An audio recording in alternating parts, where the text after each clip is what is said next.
Hi everybody, thank you for joining me here today. I'm Alyssa from Meditative Astrology, and I'd like to talk with you about the astrology for the second week of February 9th through February 15th. We have some interesting things going on this week that I'd like to get into. Before we do, just a reminder to subscribe on all of the platforms, sharing our posts, liking videos, sharing our live meditation that happens on Sunday nights at 8:30 p.m. Eastern Time on YouTube with others. All of that helps reach more people. So remember to like, follow, and subscribe so that way you can stay up to date on all of the things that we are releasing here. We have fun new things that are coming up. So let's get into the astrology that we have going on this week. We start out on Sunday with the moon in the sign of Cancer. So when the moon is in the sign of Cancer, it's within its own sign. When the moon is in the sign of Cancer, there is a connectiveness, there is a intuitive, emotional connection, nurturing. The moon does really, really well here. So it can be a nice placement for the moon. That moon will make a conjunction with Mars in the afternoon, just before 3 p.m. Eastern Time, 2:47 p.m. Eastern Time. And our exact aspect that we have entails Mars as well. So when you have an aspect going on with a planet and then the moon makes an aspect or especially a conjunction with that planet, it emphasizes that aspect that is going on. As you can see here in the chart, we have a trine between Mars at 18 degrees of Cancer and Saturn at 18 degrees of Pisces. Trines connect planets that are of the same gender and the same element. So this is a water trine. Anytime you have an aspect between Mars and Saturn, there is a deliberateness and a seriousness and a bit of a weighty focus that comes between these two planets. When you bring in the element that is there, this is of the water element, it carries connotations of that element. So there's an emotional connection here, there are connections with others. Water elements are receptive and they bring things in. Think of Cancer, Scorpio, and Pisces, and think about the different ways that those three signs absorb or bring different things into their sphere, and sometimes hold on to those things or have them play out in a little bit of a weightiness. When you have, like I said, any aspect between Mars and Saturn is going to bring a little bit of a serious connotation to it, and there's a little bit of a heaviness that comes along with it. So serious and deliberate emotions start out this week. When we say serious and deliberate emotions, there's many, many different ways that can play out, but there's a focus on the different ways that we connect people through our emotions and through our intuitive connections. There is a focus on actions and acting on emotions and how we are able to either express or not express those emotions. Anytime you have an aspect between Mars and Saturn, there is the ability to set a solid plan that is firm that we are going to stick with, and then carry out that plan, stick with it through taking the actions. Mars representing drive, motivation, movements, actions, all of those moving things and those actions that we take, those are all Mars type things. Saturn represents the boundaries and the limitations and the frameworks and the structures that different things fall within.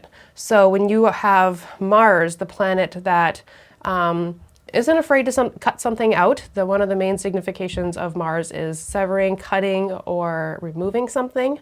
And you have Saturn, the planet of the frameworks and partially the different paradigms that we participate in and that are a part of our lives. You have the ability to take action to change the emotional or intuitive frameworks within your lives, or take action on those things. The trine coming from retrograde Mars in the sign of Cancer shows us that we have the ability to do something a little bit different. So maybe, Saturn, it's one of those planets that shows us what is working and what isn't working. So the chances are, since Saturn has been in the sign of Pisces, it has been showing you with wherever the house where Pisces falls within your own natal chart, chances are there are different ways. If you look back, you can see where Saturn has been kind of showing you like what works and what doesn't work in that house. So like, for example, if if Pisces is your 5th house, then maybe it'll show you, what has and hasn't been working related to your relationship with your children, or the things that you enjoy, and the things that you like to do and where you have fun, the things that benefit you in a positive way, that make you feel good, and then maybe like what things within your life don't make you feel good. Since enjoyment and children and things like that are indicative of the 5th house.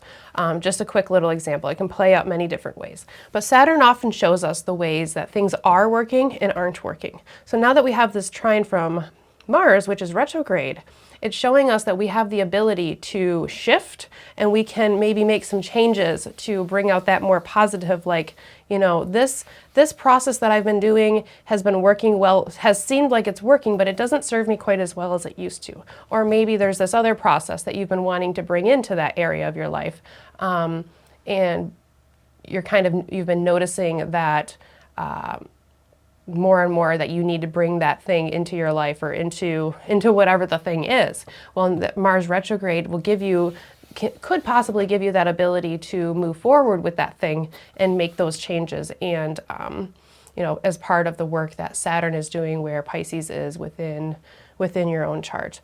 Water signs are adaptable. They are moldable. So there is the ability, there's a changeability within these, but a changeability as far as like reflecting what they are bringing in. So there's that emotional connection within water signs. So,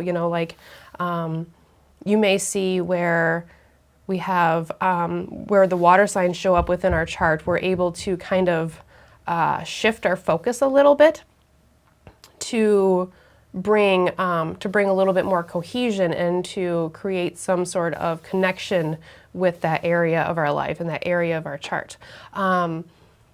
With retrograde, with this being within the water element, there is that emotional connection, that emotional charge that comes along with it, and it could be a little bit of pitting two different things together and then trying to find a way to unify the two of them. So it could be like, okay, I need this thing, you need that thing.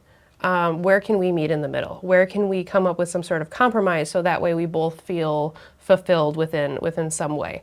But there's that serious tone to it, so it's kind of like we really need to figure this thing out to move forward. At the same time, we have Mercury coming into its moment of Cazimi. Cazimi is where a planet comes into a conjunction with the sun.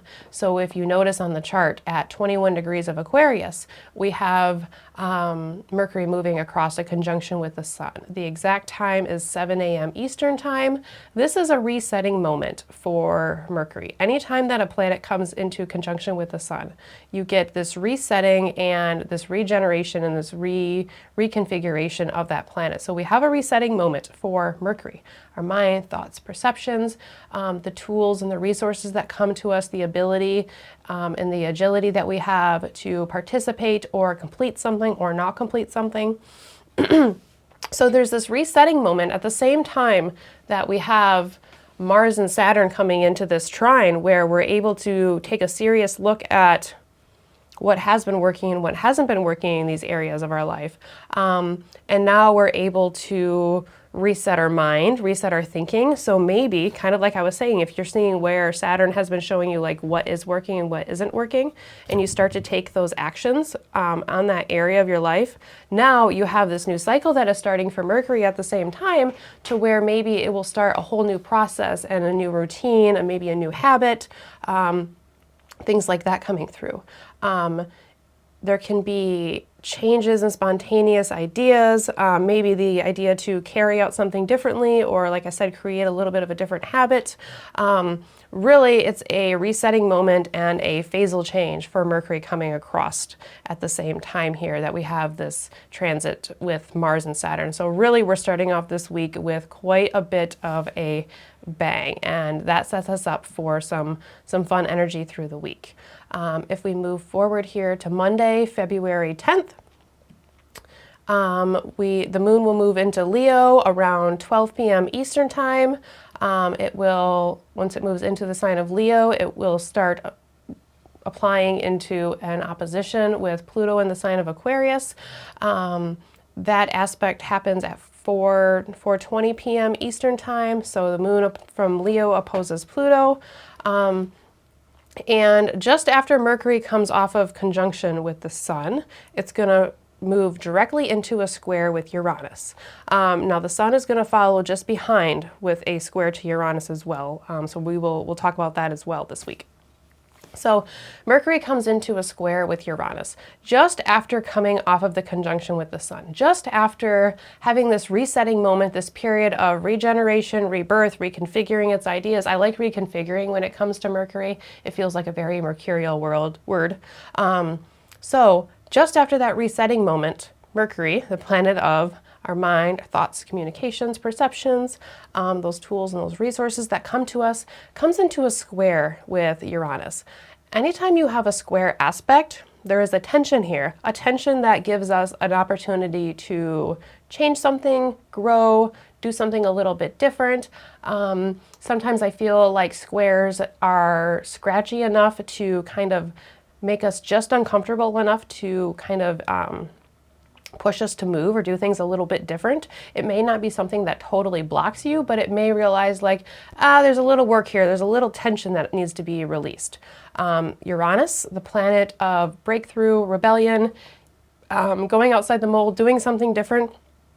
This square allows Mercury to think differently, maybe communicate a little bit differently, think outside the box, act outside of the box.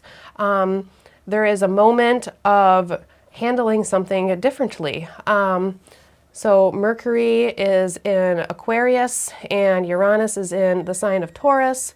So we have the air element and we have the earth element. So there may be a little bit of a battle between the practical, the rational, as well as wanting to expand and break outside of the mold. Both Uranus and Aquarius have this way of wanting to reach further, reach beyond the bounds, reach beyond the status quo, reach beyond the norm. This is where the modern idea of Uranus ruling Aquarius comes from. You can see the affinity between the two. I don't necessarily use the outer planets as within rulership. I use the traditional planets. That's just me. That's just what works out best for me and my philosophy and my thinking. But there is this affinity of wanting to step outside of the mold.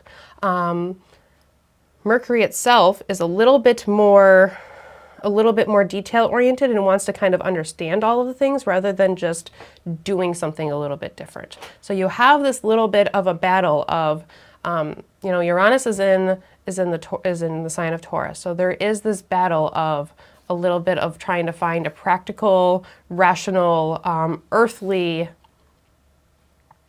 solution, and then kind of pitting that against the stepping outside of the mold and doing things a little bit differently, allowing our mind to expand and stretch beyond the stereotypical and the status quo while still staying grounded. That can be hard to do. It can be hard to keep your feet on the ground while you are trying to do something different, because then that just feels like you just want to fly and you just want to change things. So there's a little bit of that tension coming through here at the first part of this week.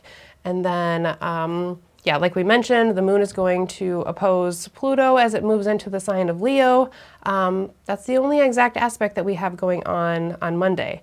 Moving forward to Tuesday, February 11th.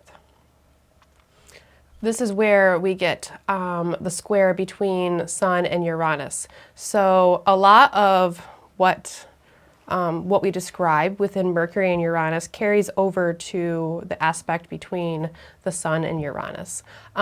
Really, the Sun coming into the conjunction or into the square with Uranus just after Mercury there's a lot of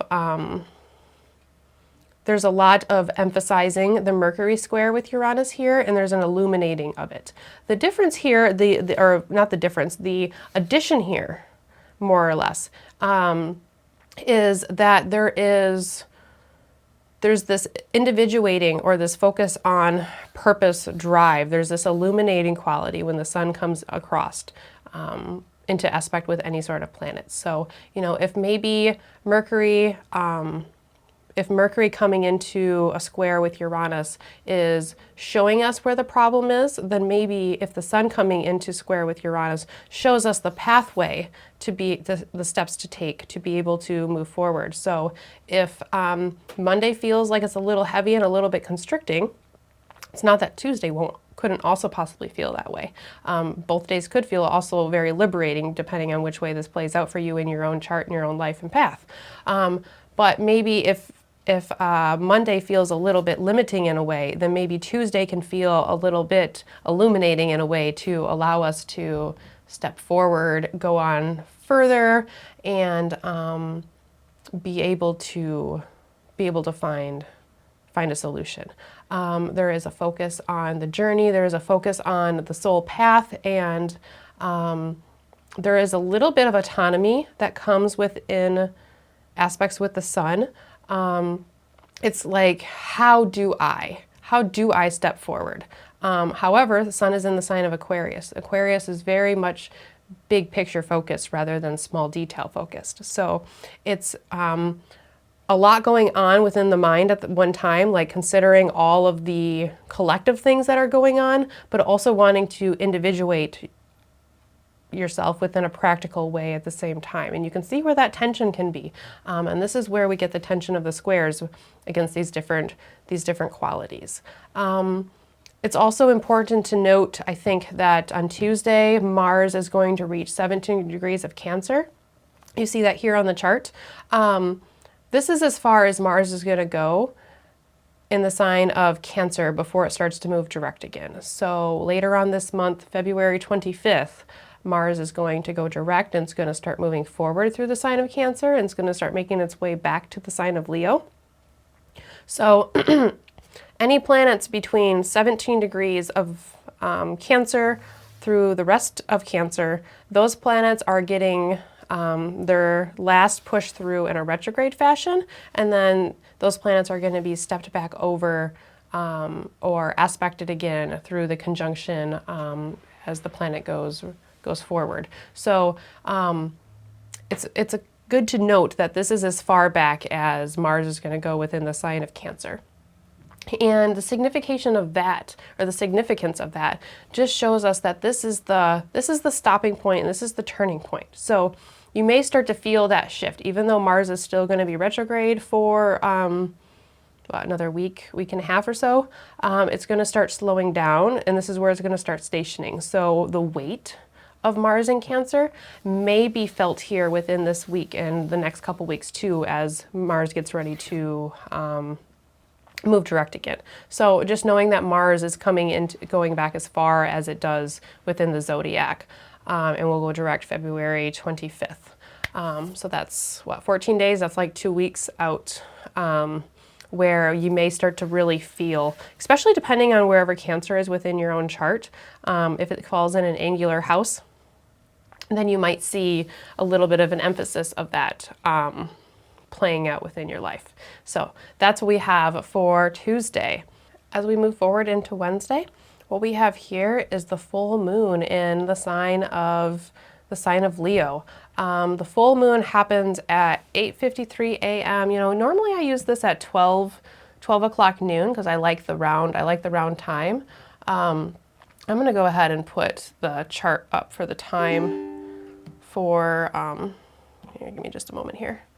The time of the full moon here, because I feel like that is significant to look at. Format, Alyssa. All right, 50. 3 a.m. Again, Eastern time, so you have to translate this to your own time zones. Do not focus on the house placement, because if you are located in a different place than I am, the houses are going to be different, because there's going to be there could be a different sign rising at the time that you are, based on your own location. So do not pay attention to the sign placement when you're looking at the chart here, just illuminating the full moon here for you. So you see the sun at 24 degrees of Aquarius. Mercury is still just 2 degrees away, so it's still definitely under the beams of the sun, but out of that empowered resetting moment. And the moon is at 24 degrees of Leo. When we have a full moon in the sign of Leo, sun is in Aquarius, first of all, across a full moon, there's always, within that opposition, just like any opposition, there's always a tension of balancing a polarity between two opposing things. And the key, sometimes, instead of like a pendulum that swings from the left to the right and swings in extremes, the key can be trying to find a balance in the middle. And that can be hard to do with such polarizing, dynamic, opposite energies that are going on. Anytime you have a full moon in the sign, when we have the full moon in the sign of Leo, there is always an emphasis on self-autonomy versus the whole collective group. And there's a tension, an individuating tension that happens across that axis. Leo, the place of the sun, is radiant. It's about the individual. It's about stepping out and letting your own light shine. Aquarius, the air sign that is ruled by Saturn, is much more about the collective and the whole energy and looking at the paradigm of what is going on. When you look at the paradigm or the collective energy, you're not looking at just one person, and you're not really looking at the individual. You're looking at the whole, and you're looking at the collective group, and you have a broader perspective of it rather than focusing on the small individual pieces. So there's this opposition, and there's this polarity between allowing my own light to shine and being an individual, and being a part of the group and the collective energy, and finding your own individuality within that. With the Uranus aspects that we have going on earlier this week, there's also this theme of individuating and breaking free from the mold and going out within your own way. So we really see this going on in many different ways through this week. So this individuating, I was going to say individuating crisis, but that's not exactly where I want to be. This individuating pull could be a crisis for some people, but this tendency and this pull to individuate and step outside of the box, there's a lot of that energy going on here this week. Uranus is making an aspect to the full moon too. It's squaring both the sun and the moon from 23 degrees, so it's only 1 degree separation from squaring the full moon. So that further emphasizes that need for individuality, or the need to break free from the mold and do things a little bit differently. So maybe if you've been a part of the group and you haven't fully expressed your own individuality, maybe now you feel the need to kind of step out and be a little bit louder. Or it could be the other way around too, where if you've been very individualistic and very, very, very independent, maybe now you feel a little bit of a pull or a desire to step into the group or step into the collective energy, and maybe not be, it's not that you aren't wanting to be an individual anymore, but maybe it's that you are wanting to feel more included and be a little bit more inclusive within a way. It can be a polarization between the motivations of ourselves and the motivations of the group. So we could feel that there's a need to balance those somehow in some way. The moon makes a couple aspects as well. So the moon is going to oppose Mercury in the afternoon before the moon moves into the sign of Virgo at 8:07 p.m. Eastern time. So that opposition with Mercury too, that has just come off of that Cazimi, and all of that other mercurial energy that we were talking about with Uranus going on this week, further emphasizes those Mercury energies that we are talking about here. So Wednesday, the full moon at 24 degrees of Leo. Looking forward to that energy coming in here. Then we move forward into Thursday. Thursday, February 13th. We don't have any exact aspects. You will see that the moon is in the sign of Virgo today. It'll be in Virgo all day. It'll make a square to Jupiter at 6:08 p.m. Eastern Time. And then we move into Friday, where we also don't have any exact aspects. The moon is in the sign of Virgo all of this day as well. It will come into an opposition with Saturn in the morning, 8:52 a.m. Eastern Time. And no exact aspects coming through today, but we do have Mercury moving into the sign of Pisces. So if you look at the chart, Mercury ingresses into Pisces at 7:06 in the morning. So by the time this chart is showing here at 8:53 a.m., Mercury has made its way into the sign of Pisces. So this is where we get a shift of mercurial energy. If Mercury in the sign of Aquarius has been very broad picture and a little galaxy brain-like, and kind of wanting to bring all of the things in to their highest expression, now Mercury in the sign of Pisces is much less intellectual and much more emotionally charged. So if there has been an intellectual intelligence, now we're shifting to a little bit of an emotional intelligence. And this can be a little bit shifty. Pisces is a water sign, which we mentioned earlier has an adaptability and changeability to it. But it's also a mutable sign. So the mutable signs are the signs that usher in some sort of change. These come towards the end of seasons where the weather and the season is shifting. So you have a little bit of a combination. You're in that in-between period, in between the solidness of a season and the start of a new season. So that's where you start to get that little bit of, you get the mixture. You get the mixture of both seasons towards the end of the season before it shifts into the new season. Mercury in the sign of Pisces can be sensitive, it can be intuitively connected, it can be emotionally connected, and boundlessly thinking. One of the things about Pisces is that the limitations and the boundaries, they can kind of be blurred a little bit. So this is where, on a more positive side, it allows us to let go of our rational mind and thinking. It allows us to connect intuitively to whatever it is that we're trying to connect to, whether that's connecting to some sort of artistic expression or some sort of inspiration that comes through, or connecting to our own emotions and the way we feel within ourselves. But it's breaking from the structures and moving about them freely. So when we have Mercury in the sign of Pisces, there is that ability to feel a little bit overwhelmed by having a lot going on in your mind all at one time and not being able to separate and compartmentalize that. When you have all these different things in your mind, then it's a possibility that we look to escape from that. I've mentioned before that escapism is not always a bad thing. Sometimes we do need to kind of break free from things in order to be able to focus on one thing. It's hard to do that in the sign of Pisces when everything is kind of all over the place and we're bringing all of the things in at one time.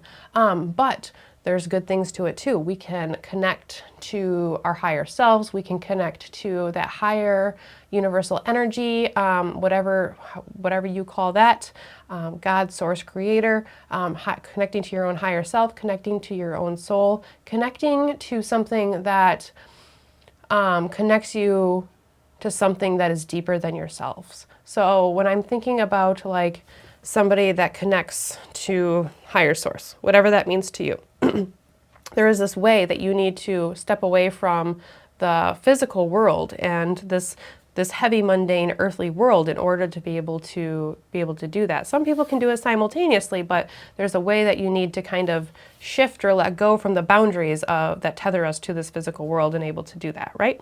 Even if it's just temporarily, even if it's just for a couple moments, like while you're saying a prayer or something like that. So there's this way that you need to kind of disconnect. Artistic expression is a big Pisces thing. So there's this way which if you are creating something, and it doesn't have to be arts and crafts and like just stereotypical artistic things, but an artistic expression of something. So even like writing a book, writing a paper, or organizing things in a specific type of way, or creating some sort of project, whether you're an artist or a painter or a musician. Anytime you want to create something, there's this way that I see people connecting deeply with that thing. My husband is a musician, so I've been around quite a few different musicians, and there's this way that when they are creating music, they are connecting fully to the instrument and to the connection that they have within the music that they're connecting, and they're disconnecting from the rationalness to be able to have those things flow.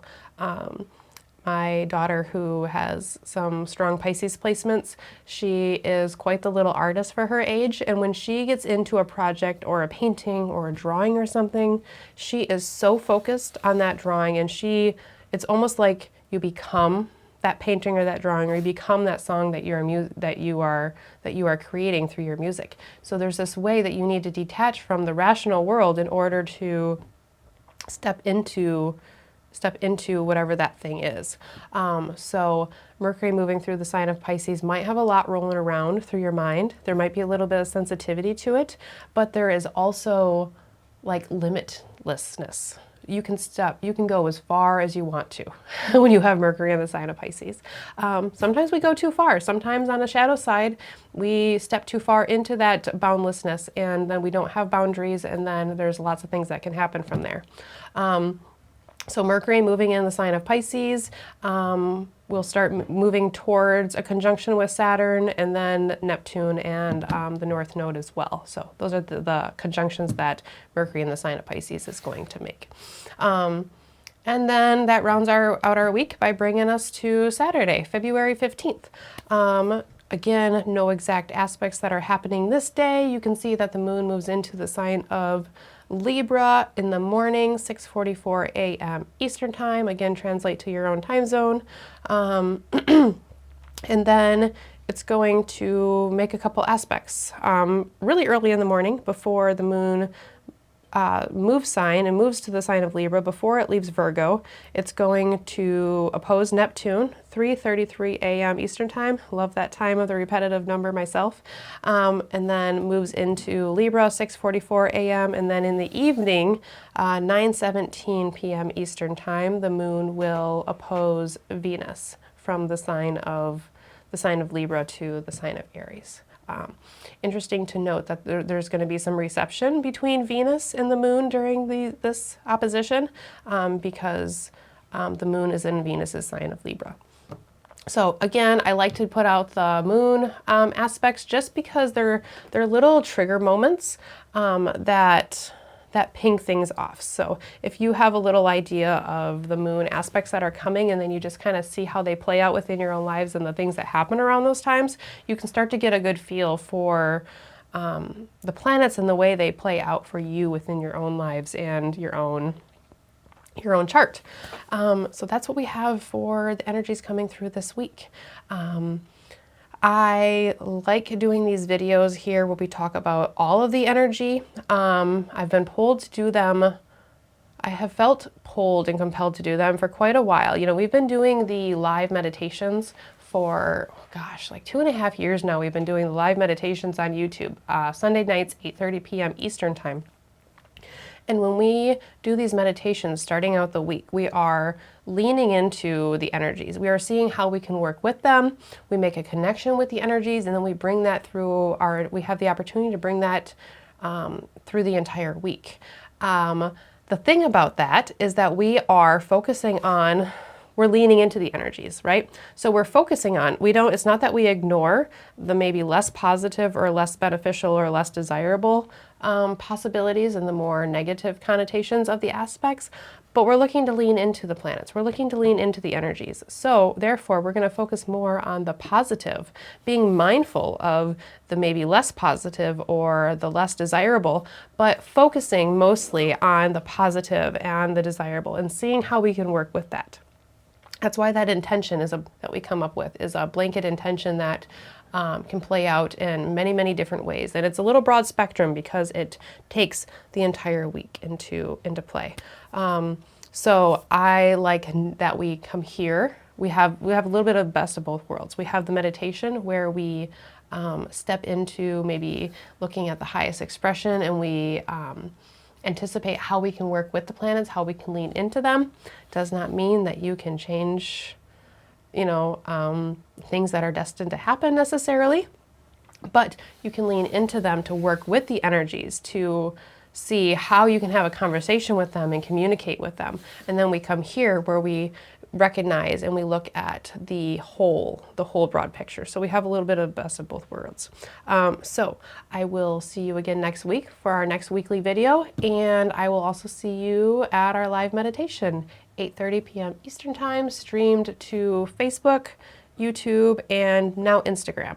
If you missed the live session, then you can find the replays on Facebook or on YouTube. Replays are not available on Instagram, and all of the things are always available on meditativeastrology.com. So check all of that out. Remember to like, follow, subscribe, and I will see you all next time. Hope you all have a wonderful week of individuating, breaking through the boundaries, and stepping into a limitlessness, but also a consciousness at the same time. So.